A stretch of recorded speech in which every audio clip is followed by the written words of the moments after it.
Hello guys, আমি Deep and welcome back to my channel Deep exclusive. So এখন আমি এই ভিডিওতে বেশ কয়েকটা লেটেস্ট আপডেটকে নিয়ে কথা বলবো। খাদানকে নিয়ে তো আপডেট থাকবেই, কিন্তু তার আগে আমি কথা বলবো যোদ্ধাকে নিয়ে। সিদ্ধার্থের আপকামিং প্রজেক্ট যোদ্ধা, যেটা কিন্তু বহু সময় ধরে কিন্তু পোস্টপন হয়ে কিন্তু আসছে এবং এটা কিন্তু ফাইনালি মুক্তি পাচ্ছে এবং এটার কিন্তু আজকে একটা অফিসিয়াল পোস্টার ড্রপ করা হয়েছে এবং তার সঙ্গে সঙ্গে কিন্তু বলা হয়েছে এটার টিজার এক্স্যাক্টলি কবে আসতে চলেছে।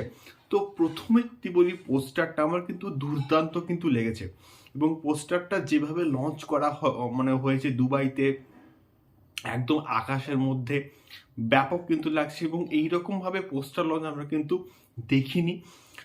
দারুণ কিন্তু হয়েছে এবং পার্টিকুলার পোস্টারে সিদ্ধার্থকে কিন্তু দেখতে বেশ কিন্তু প্রমিজিং লাগছে, দুর্দান্ত লাগছে এবং এটা একটা কিন্তু অ্যাকশন থ্রিলার জনের কিন্তু প্রজেক্ট হতে চলেছে এবং এটার অফিসিয়াল টিজার কিন্তু আসছে 19th ফেব্রুয়ারি। এবার দেখা যাক এটা কেমন হয়।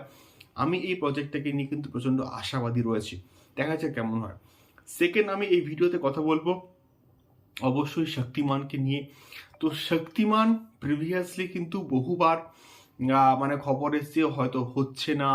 অ্যাকচুয়ালি শক্তিমানের যে ক্যারেক্টার সেখানে কাউকে তেমনভাবে ম্যাচ করছে না আলটিমেটলি কে হবে। তো ফাইনালি কিন্তু আজকের একটা আপডেট উঠে আসে যে শক্তিমান কিন্তু ফাইনালি হচ্ছে এবং শক্তিমানের যে ক্যারেক্টার সেখানে কিন্তু প্লে করবে রণবীর সিং, কিন্তু মোটামুটি কনফার্মড। এবারে বিষয়টা হচ্ছে এটা কে ডিরেকশন দেবেন। তো মৃণাল মুরালি বলে একটা কিন্তু প্রজেক্ট ছিল সাউথে, সুপার হিরো ফিল্ম, তার যে ডাইরেক্টর বাসিল জোসেফ তিনি কিন্তু বানাচ্ছেন শক্তিমান এবং আমার মনে হচ্ছে যে খুব রাইট চয়েস হচ্ছে এবং খুব কম বাজেটের মধ্যে তিনি মৃণাল মুরলীকে যেভাবে প্রেজেন্ট করেছেন সত্যি বলতে অবাক করার মতো কিন্তু ছিল।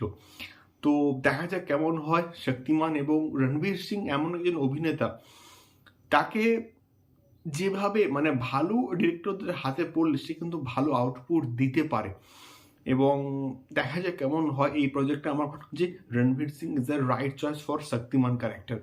এবারে এখানে কিন্তু কিলবিসের যে ক্যারেক্টার সেখানে অ্যান্টাগনিস্ট কিন্তু খুব স্ট্রং হওয়া দরকার এবং দেখা যাক অ্যান্টাগনিস্ট এখানে কে হয় বা কাকে রাখা হয়। তৃতীয়ত আমি কথা বলবো খাদানকে নিয়ে। খাদান এমন একটা প্রজেক্ট, যে প্রজেক্টটাকে নিয়ে আমাদের এক্সপেকটেশন কিন্তু স্কাই হাই।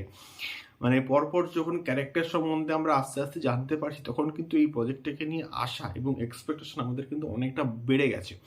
সো খাদানের কিন্তু গতকাল শুভ মহরত কিন্তু হয়ে গেছে এবং কালকের থেকে সম্ভবত এরা কিন্তু শুটিং স্টার্ট হচ্ছে এবং এটার কিন্তু আরও একজন যে ক্যারেক্টার, আরও একজন যে চরিত্র, তার নাম কিন্তু এখানে জানা গেছে এবং তার নাম হচ্ছে স্নেহা বোস এবং তাকে কিন্তু এখানে একদম একদম নর্মাল অর্ডিনারি কয়লাখড়ি অঞ্চলের মেয়েদের কিন্তু লুক দেওয়া হবে এবং এখানে যিশুর অপোজিটে কিন্তু সে কিন্তু তার সম্ভবত স্ত্রীর ক্যারেক্টারে কিন্তু প্লে করতে পারে এবং প্রিভিয়াসলি কিন্তু তাকে প্রধানেও কিন্তু দেখা গিয়েছে।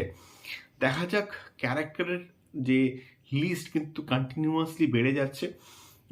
দেখা যাক এতগুলো চরিত্রকে কিভাবে পরিচালক হ্যান্ডেল করেন। আমার তো খাদানকে নিয়ে প্রচণ্ড আমার এক্সপেকটেশন রয়েছে, দেখা যাক কেমন হয় খাদান। এটা ছিল মেনলি তিনটে আপডেট। তোমাদের কি মতো আমাকে অবশ্যই কিন্তু কমেন্ট করে শেখো। তো দেখা হচ্ছে পরবর্তী ভিডিওতে। টাটা।